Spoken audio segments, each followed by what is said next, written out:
係好硬㗎。開始啦，Hello，大家好，嘿，係，開心啊，又嚟到我嘅一個直播嘅訪談節目啦。咁歡迎大家早安、午安、晚安啊！無論你嚟自世界邊一個角落或者城市，我哋好歡迎你嚟到我哋今日嘅直播。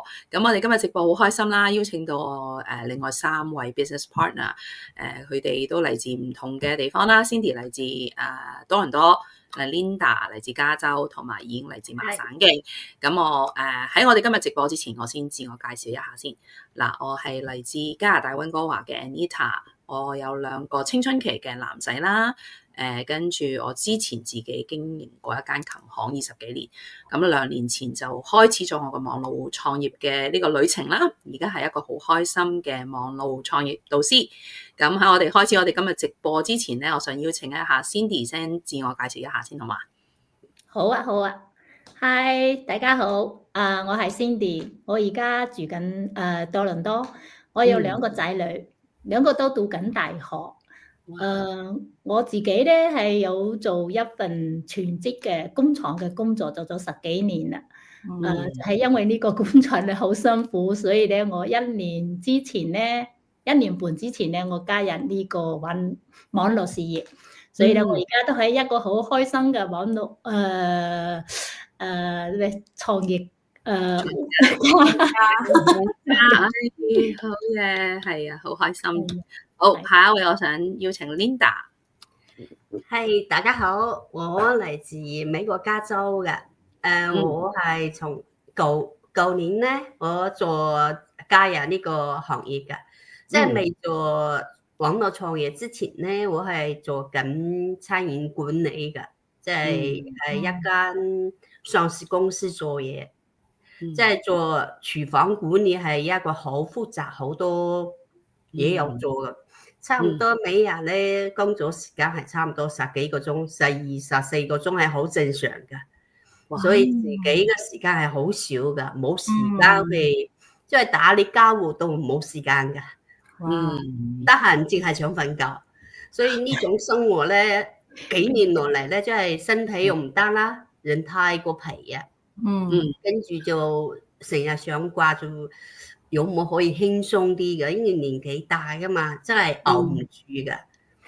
所以都考察好多嘅，之後有啲其他嘅叫做有 friend 做嗰個代購啊，仲有做電商啊呢啲嘢，我都睇過之後都覺得好似都唔係咁啱我自己嘅，覺得已經係飽和嘅，即係我哋而家入去做呢樣嘢咧，已經冇市場噶啦，你冇咁多經驗噶嘛，所以後尾我睇咗一隻廣告啊，即係我導師嘅廣告，睇完之後我話哦唔錯啊，佢都係高學歷人士嚟嘅，佢有咁啱嘅工作，咁好嘅工作，佢可以揀呢樣嘢，我相信呢個係冇得錯嘅，所以咧我就入嚟考察，睇過之後其實啱啱開始我係冇時間噶，日日做嘢，邊個時間去諗第二個咧？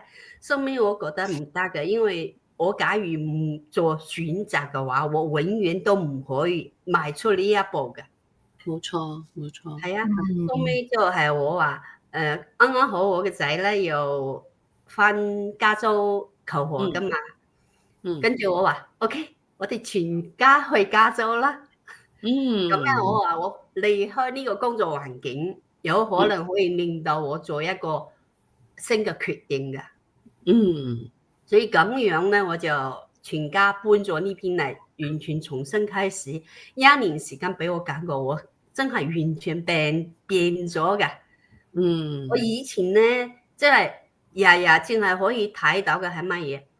半個鐘、10零分鐘嘅太陽啊！入咗個廚房，一路翻屋企都係半夜㗎。所以咧，而家我可以休息時間，我可以去公園啦，我可以去好多地方。我舊年1年咧，我去同啲 friend 去玩嗰個水晶啊，去山上面滑水晶啊，哇，好多嘢玩啊！我覺得咁樣先係生活㗎。我可以感覺到，即係同啲朋友打交道嗰個，即係話放鬆自己，增加友誼呢啲㗎。唔係完全即係為咗工作而去，即係冇晒自己㗎。呢種改變咧係我最中意㗎。仲有我覺得呢個事業咧，俾我學到好多嘢㗎，我嘅眼界係打開咗嘅。好好啊，好多謝你嘅分享啦，因為真係好辛苦啊，聽到譬如 Cindy 啊、Linda 都係哇時間好長嘅工作啦，Cindy 喺工廠，跟住 Linda 以前喺餐飲業又係一個好辛苦嘅工作。我哋聽埋阿演啊，佢都係一個好專業嘅人士嚟嘅。好，歡迎演嚟分享一下你自我介紹一下先。好，咁大家好啦，我係演，咁我自己咧係來自馬來西亞嘅，而家我住喺美國，其實已經超過11年啦。我係一個全職嘅物理治療師。之後咧，其實我自己係大概都係同 Anita 咁上下時間開始呢份事業，大概2年前啦。咁開始呢份事業到而家，其實都好開心啦，因為喺入邊學到好多嘢。咁如果想知道我創業嘅經歷，就係其實因為我唔想再用我嘅時間同埋體力去換取我嘅收入啦，同埋唔想再靠一個單一嘅收入嚟維持呢個家，所以咧嗰時就開始啦。好多謝嘅演分享下，咁我哋今日都聽到3位嘉賓嘅故事啦。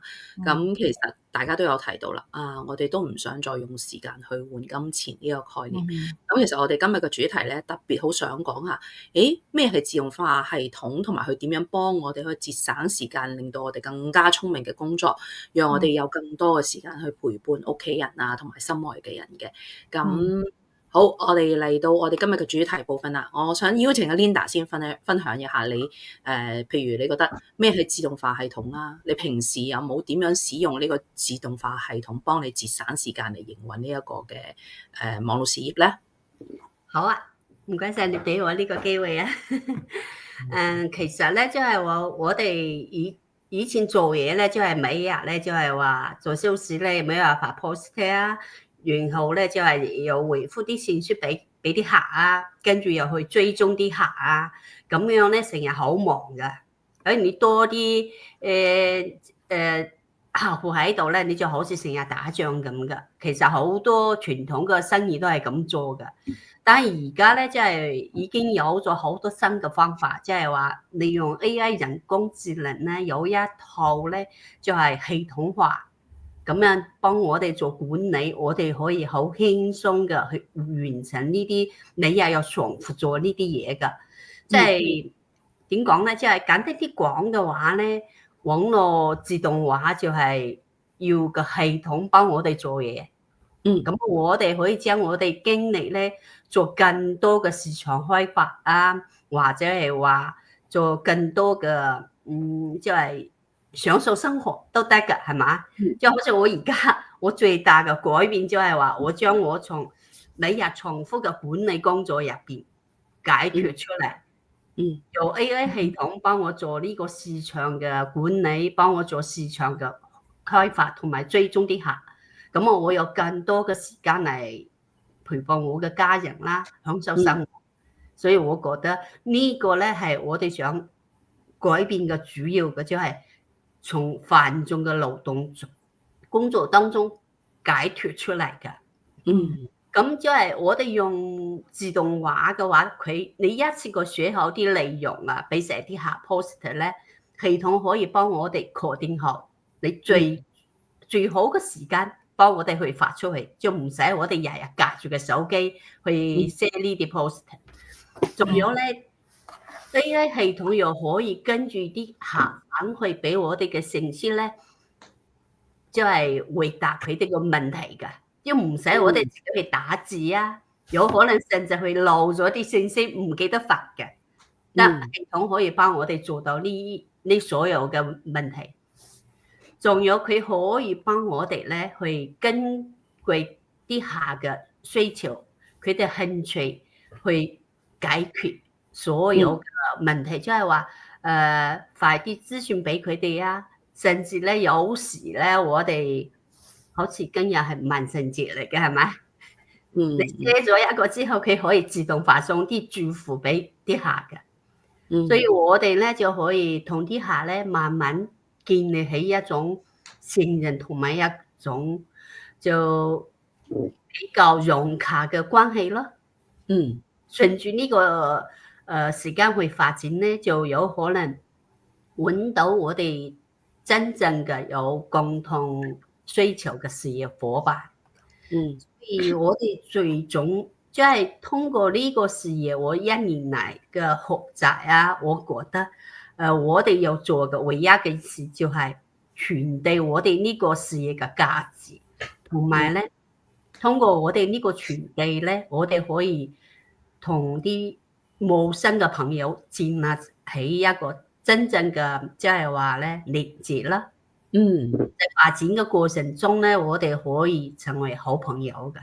即係我自己有呢種經歷，我係覺得人際關係通過佢咧，真係可以有個很好嘅建立咯。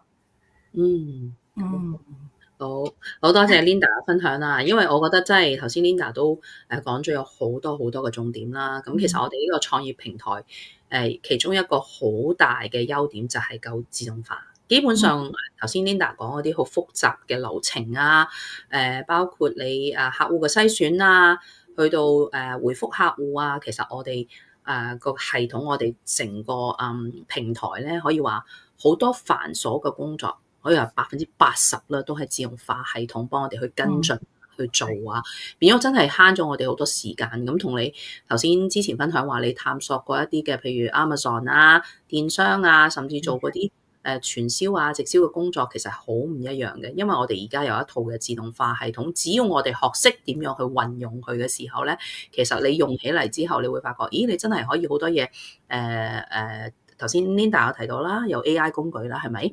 我哋加上 AI 工具可以節省咗好多我哋平時以前可能做一個嘅content creator， 你要做一個 post， 你可能要花好多時間去諗，哇，應該思路係點啊？點樣吸引人？咁而家有 AI 工具，有好多種啦，有 ChatGPT， 有 DeepSeek， 佢可以俾好多唔同嘅 idea 你。咁你自己再喺入邊去增加一啲你自己嘅想法，真係幫助我哋好多咯。我覺得，因為我同已經都係差唔多有2年時間啊嘛，我哋嚟嘅時候可能都冇接觸咁多 ChatGPT。我記得我剛開始入嚟嗰陣時，哇！今日又要做 post， 做咩啊？咁樣諗到頭都大，咁即係都係要花時間嘅。咁自從有咗 ChatGPT 之後咧，哇！我覺得我哋真係快好多啦，啲嘢又可以。系統啦，即係變咗你可以成一個禮拜或者你甚至1個月嘅成個內容嘅鋪排，你可以通過利用 AI 工具去幫你去揾到個主題啊，編排好，甚至再用一啲嘅自動化系統預先幫你去做好呢個發佈嘅時間嘅安排嘅，所以真係節省咗我哋好多好多。所以我覺得好好嘅就係我哋4個都揾到呢一個好好嘅機會，亦都揾到個系統去幫我哋工作。咁你見到Linda 啦、Cindy 啦，已經佢哋都有全職嘅工作嘅時候，佢哋係唔需要話真係即係Linda 就好啲啦，因為佢離開咗佢舊嘅工作。譬如 Cindy 已經咁，你2個都仲係喺工作有正職嘅時間之下，你其實用好少嘅時間，我相信可以揾到呢個事業，仍然係一邊可以保持住你自己嘅全職工作，同期去準備打造你嘅備份收入啦。即係我覺得呢一樣嘢都係自動化系統嘅，可能俾到特別係仍然有工作嘅朋友嘅一個大嘅一個優點嘅。咁接落嚟我又想聽一聽 Cindy 啦。咁你自己有啲咩嘅體驗啊，或者你自己嘅經歷，你覺得呢個自動化系統點樣幫到你咧？可以同大家分享下。講起呢一個咧，我真係因為呢一個就係自動化，我先吸引入嚟嘅。即係有2點啦，第一點係佢，第2點咧就係唔使推銷，唔使揾客戶。呢樣嘢咧就係好吸引我。所以咧，因為我呢份工作咧，佢12個鐘我要翻嘢，加埋咧揸車翻嚟翻去13個幾鐘，翻嚟已經真係好攰㗎啦。你唔想做嘢啊？都唔想諗嘢啦，我翻嘢翻嚟咧，即係腦氣單機嘅單咗啦，即係唔想又唔想同人哋傾偈咧。即係而家有呢個自動化嘅系統之後咧，我就因為佢都有休息嘅時間啊嘛，所以我休息嗰2日咧，我嗱排好晒所有嘢，所以我真係感觸好深啊！呢個係呢樣嘢喺我生活當中咧。如果咧，我諗我其實好想就係翻緊呢份工呢段時間咧，我好想揾第二份嘢做，即係加啲收入咯。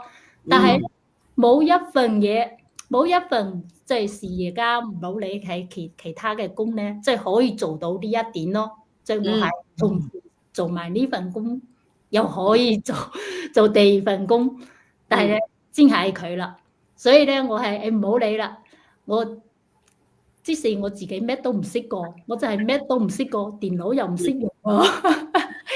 以前咧嗰啲只識得用 WeChat， 其他嘢 Facebook 咩都冇嘅，所以我而家係因為係 Emily 咁樣，唔使驚。好多嘢你只識得點用佢就得啦，做晒嘢噶啦。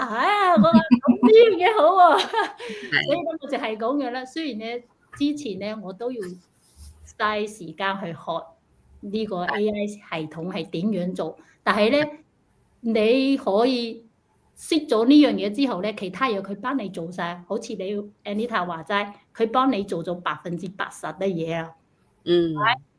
所以咧就好似我而家翻緊工嗰陣，我揸車到嗰度，仲有10分鐘先開始喎，因為我要打卡啊嘛，係咪？10分鐘先開始啊，仲有10分鐘時間，我攞手機出嚟鋪下嘢咁樣，即係 set 好嘅所有嘢。我做緊嘢嗰陣咧，我就唔使理佢噶啦，佢就會自動跟住落嚟，佢幫我自動做晒嘢噶啦，係咪？我唔使話，如果冇呢套嘢咧。呢套自動化系統，我就係嗰度，心理好急，我頭先咩都未做喎，我肯定會咁噶啦，係咪？就好似我哋平時咧又 book 咗一個 appointment， 我又唔記得咗，有時咧就等咗呢個時間好耐咯。但係咧喺呢個 moment， 你一定要做，但係你又做唔到。其實呢啲嘢喺生活當中好多時發生㗎，係咪？但係咧有咗呢個自動化系統之後咧，因為你可能今日使半粒鐘、1粒鐘搞掂好晒，佢跟住落嚟，你可能一個拜都幫你搞掂好。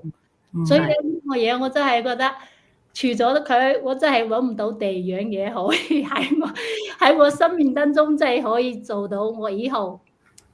我真係雖然而家係即係好似對我嚟講都有啲時間上邊有啲困難，但係我真係覺得一定可以幫我。從嗰個全職嘅工作入邊咧，全部落嚟，全心全意做呢份工，哇！好咁樣，即係好似唔係話想啊，即係我好似而家係享受緊呢一個嘅 benefit 咁樣，真係好。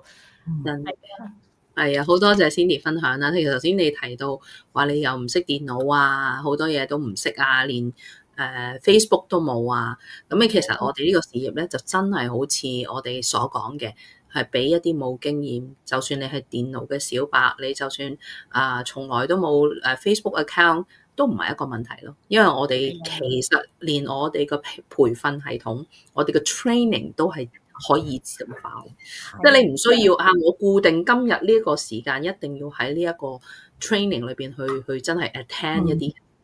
好多嘢都已經係用視頻化，你可以即係按照佢嘅流程，我哋用設定埋，你做完呢一個下個步驟，你應該去邊度，好清晰嘅指引，你可以令自己真係有空檔嘅時間啦。譬如先你咁忙，我都好明白你返12個鐘頭，仲邊會有咁嘅體力去真係去學或者去做其他每一日要做嘅嘢咧？但係呢個份工作嘅好處，你真係可以自己完全安排你嘅時間。即係 Cindy 話我放假嗰2日，我今日可以去鋪排我嚟緊呢一個禮拜要做嘅工作喎，或者我可以聽多啲我嘅培訓個 video 喎。咁我覺得呢個又睇下我哋自動化系統一個好大嘅優點咯，即係俾到我哋嘅自由係真係好大嘅，我哋真係可以好彈性嘅工作啊，彈性嘅去安排我哋嘅事情。咁好多謝 Cindy 分享下，嚟到我哋演啦，佢又係好忙嘅，因為我知道佢係一個物理治療師啦，其實時間都真係好多，需要真係用時間去換取金錢嘅一個工作嚟嘅。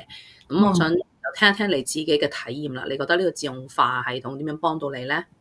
好，咁其實頭先兩位都已經提到自動化系統點樣改變佢哋嘅生活啦，同埋帶嚟個好多好處啦。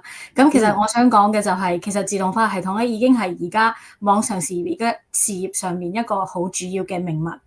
即係好似如果你要喺網上事業網上建立自己嘅事業，你一定要有兩樣嘢，一就係一個好好嘅 system，一個就係你好好嘅產品。所以其實點解我有呢個咁深嘅體會，就係因為其實上個星期有一位夥伴嚟同我諮詢話，想知道多啲關於呢個事業嘅模式啊，所有嘅嘢。咁我就同佢講，佢同我講，佢之前咧其實有做電商嘅，即係 Amazon 嗰啲啦。咁但係點解佢做咗大概半年就冇做啦？就係因為佢缺乏一個自動化嘅系統，即係冇一個好嘅系統，所以佢做唔落去。咁講到我哋呢份事業，其實就係最主要嗰部分咧，我哋已經幫所有嘅人解決咗，就係呢個系統啦。咁呢個系統對我自己嚟講嘅一個好重要嘅方面，就係佢可以令我好安心咁樣去做我嘅正職工作，甚至係陪我嘅屋企人。但係佢仍然24小時喺背後幫我運作，就好似頭先各位提到，幫我哋帶嚟精準嘅客戶啊，同埋幫我哋篩選，再加上幫我哋自動發出嗰啲郵件去 follow up。所以我覺得呢啲係好聰明同埋好重要嘅一部分。尤其是我哋自己，其實呢個系統唔淨只適合返工族，亦都係適合所有嘅人嘅嚇。咁係，仲有就係即係啱啱啦，即係今日其實我都覺得非常之充實，因為我今朝咧啱啱做完另外一個訪談，咁我訪談嗰個夥伴咧就係一位退休人士，咁佢就同我分享佢呢個自動化系統為佢生活帶嚟嘅嗰種自由性同埋伸縮性係非常之好嘅，即係佢可以一邊陪佢嘅女女去周圍去旅居啊，或者去享受佢嘅生活，但係佢仍然每一日，甚至係每一個月為佢帶嚟5位數字嘅收入。所以我覺得呢一個自動化系統係其實唔係淨係適合某一種人，係適合所有嘅人。冇錯，無論頭先 Anita 你提到有冇經驗啊，或者識唔識用嗰啲 social media 啊，或者甚至冇接觸過我哋呢啲 AI 嘅人，其實我哋已經係 provide 晒全部 training 同埋全部嘅培訓，同埋我覺得更重要嘅就係我哋有導師啦，同埋有教練嘅，所以我覺得呢個係我哋呢份事業好特別嘅一個地方，就係你唔係自己一個人，你有啲咩問題，你 send 個 message， 跟住就你可以咁樣做啊，或者我遇到呢個問題我唔識解決。咁就有好多好好嘅夥伴，好無私咁樣分享佢哋識嘅嘢，同埋佢哋行過嘅路。所以我覺得係啊，呢個係自動化系統係真係對我哋生活好大嘅一個幫助，同埋亦都令我嘅生活覺得更加之安心咯。因為我已經唔係淨係一份工作，我有我嘅全職工作，同埋我仲有背後仲有一份 Plan B 喺度雙軌跡咁樣行。所以我覺得係一個對我哋生活入邊好重要嘅一環。係啊，好多謝燕分享啊！我覺得頭先你提到一點，突然間令我諗起又係雖然我哋有一個自動化系統，但係我呢個自動化系統又唔係完全就好冷清嘅。即係你有陣時咧，我開始嘅時候咧，話網路創業，自己嚟創業會唔會真係成日都淨係對住個電腦，跟住又要自己埋頭苦幹喺度做咧？自動化系統其實幫我哋解決咗好多問題啦，唔係我所想像嘅話，每一日你都好多時間花喺個電腦上面。但係同時頭先已經講到一個核心，我覺得對我哋成個平台一個好特別嘅地方，就其實好可人性化。你點樣喺自動化裏邊又加呢個人性化咧？我覺得係我哋嘅平台一個好大嘅核心價值嚟嘅。當時我自己考察同阿 Linda 一樣，我入嚟之前其實我都睇過好多，我有睇過電商啊、dropshipping 啊、affiliate marketing 啊，好多嘢我都去睇過。最尾其實我選咗呢一個嘅網絡創業，其中一個好大嘅因素咧，就係因為佢有呢個1對1嘅導師制度同埋教練。你真係會發覺，因為點講都好，呢一個網絡創業啦，都係一個幾新型嘅一個事。當你一個無論你有冇經驗都好，當你要走入呢個新嘅領域嘅時候，其實你有好多個學習。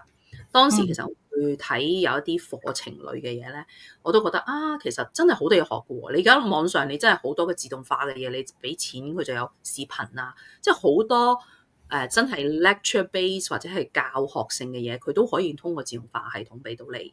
但係我哋呢一個嘅平台最特別嘅地方，佢自動化之餘又好人性化喎。咁我當時真係好吸引我好記得我去做呢個 coaching call， 我係咁追問住我嗰個 coach 同埋我嘅 mentor 係咪咁好啊？即係收錢，日日揾你都得啊！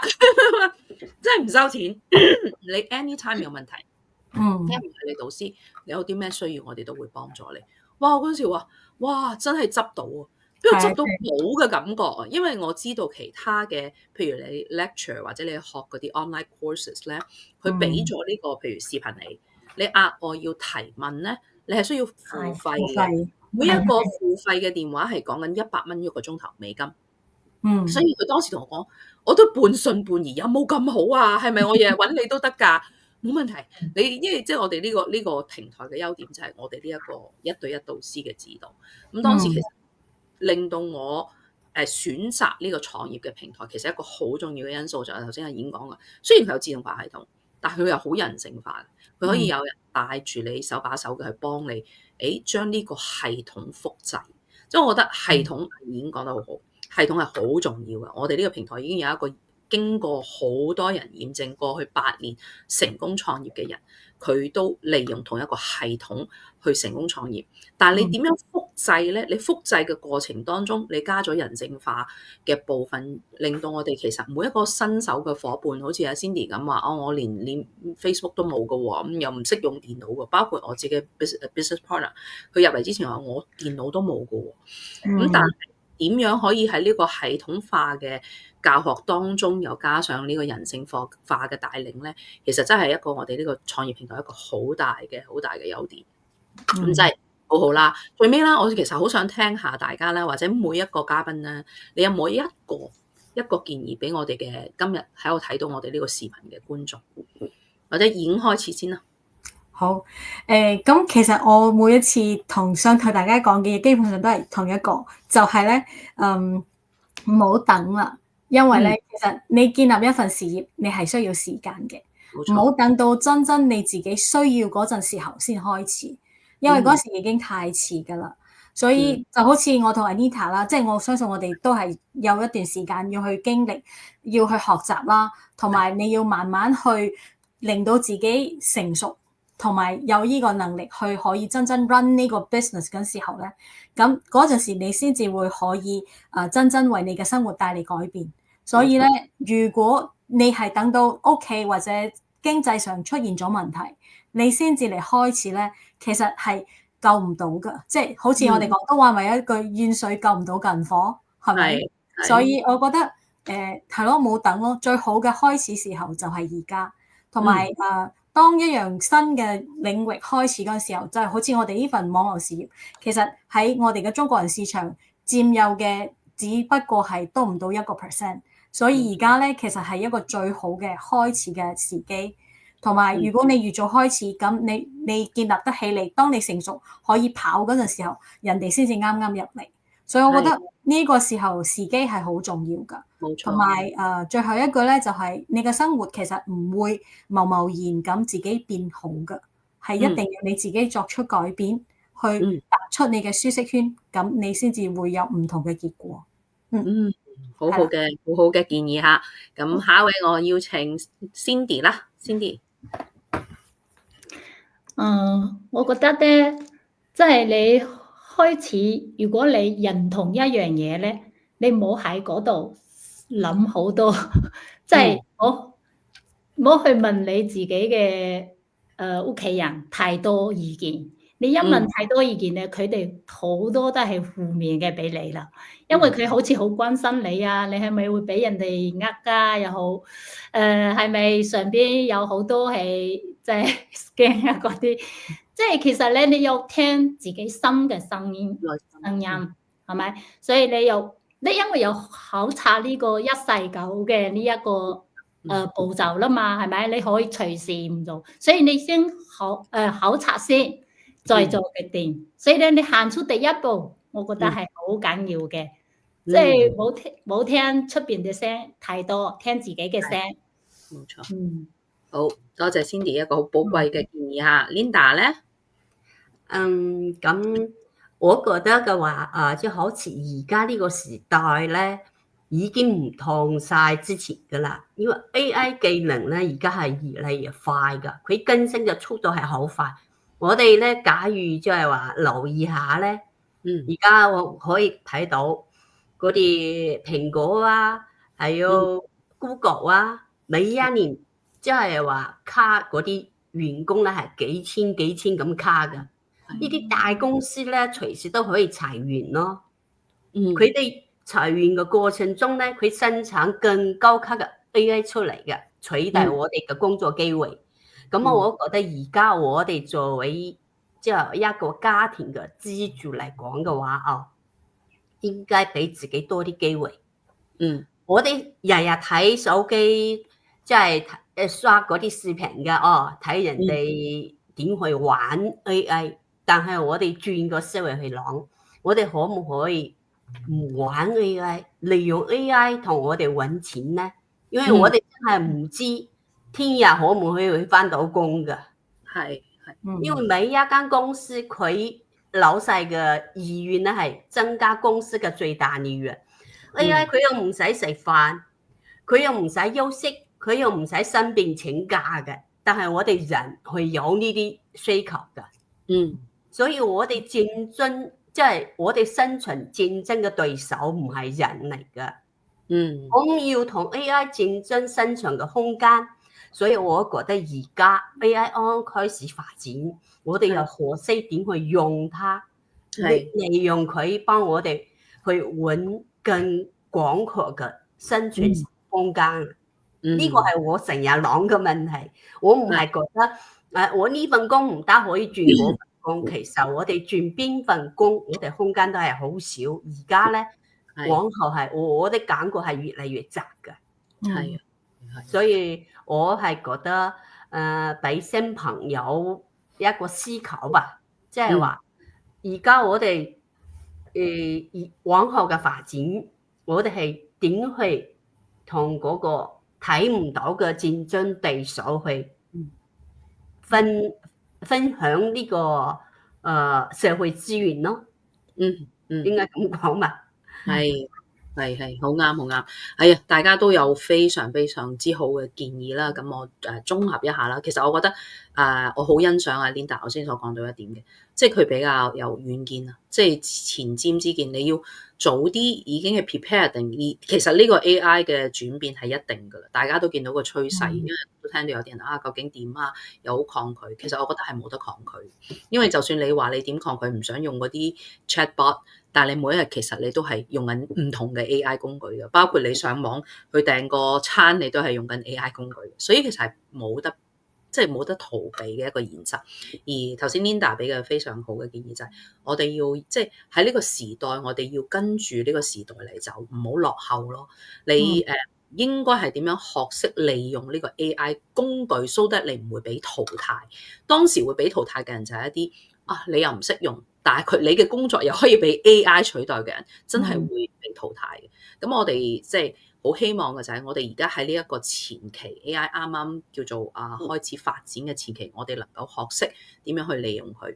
而我哋呢個平台真係提供咗一個好好嘅機會同資源俾大家去能夠叫做咩啊？快啲上車，上到車之後，我哋跟住呢個系統可以一路嘅向前。係啦，Cindy 嗰個意見都係好好嘅，即係唔好去聽太多嘅聲音先。你其實有機會去考察咗先去做決定。我覺得好多人咧就係嚟到個啱啱知道有呢個機會嘅時候，佢哋會好快嘅去退步，即係向後係咪呃人㗎？或者好驚啊！即係有好多呢一種唔同嘅一啲嘅恐懼，甚至屋企人嘅反對，而去停咗喺嗰度。我覺得好可惜嘅，因為其實你都都未考察完，又未睇真呢一樣嘢嘅時候，咁快 say no 咧，你真係俾機會白白喺你面前即係流走。咁頭先已經講到嘅，唔好再等啦，真係唔好再等啦，因為而家時間就係金錢。而家如果你再等嘅時候，呢個 market 就會 develop 到好快。其實我哋自己，我諗已經同我好大嘅感覺。當我哋2年前入嚟嘅時候，我哋見到有幾多嘅 business partner，一次開會有幾多人，去到今日點樣倍數嘅增長，你已經見到係呢個市場嘅發展嘅速度係越嚟越快。所以我哋話你想要去得到叫做咩啊 first mover advantage， 我哋飲到頭啖湯嘅人，其實你就會享受到呢一個系統帶俾你嘅利益咯。咁我都即係好多謝大家用唔同嘅角度去俾大家觀眾嘅建議啦。咁我今日嘅邀請都係唔好諗咁多住啦，因為你其實知道呢度已經係個趨勢。咁我哋呢度有個考察嘅環節，亦都話俾你聽，我哋有個平台。咁你咪睇咗先咯。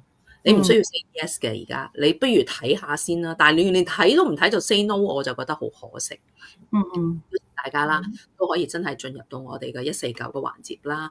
咁我今日再次多謝我嘅 business partner Cindy、Linda 同演嘅分享啦。咁如果你真係對我哋呢個網絡創業平台真係想嚟考察啊，我哋呢度都有大家嘅名啊、網址，咁歡迎你可以揾我哋其中一位去諮詢。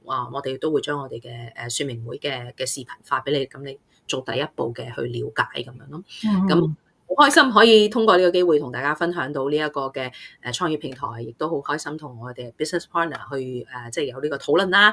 咁我哋今日嘅直播先嚟到呢度，我哋下次再見啦，拜拜。拜拜。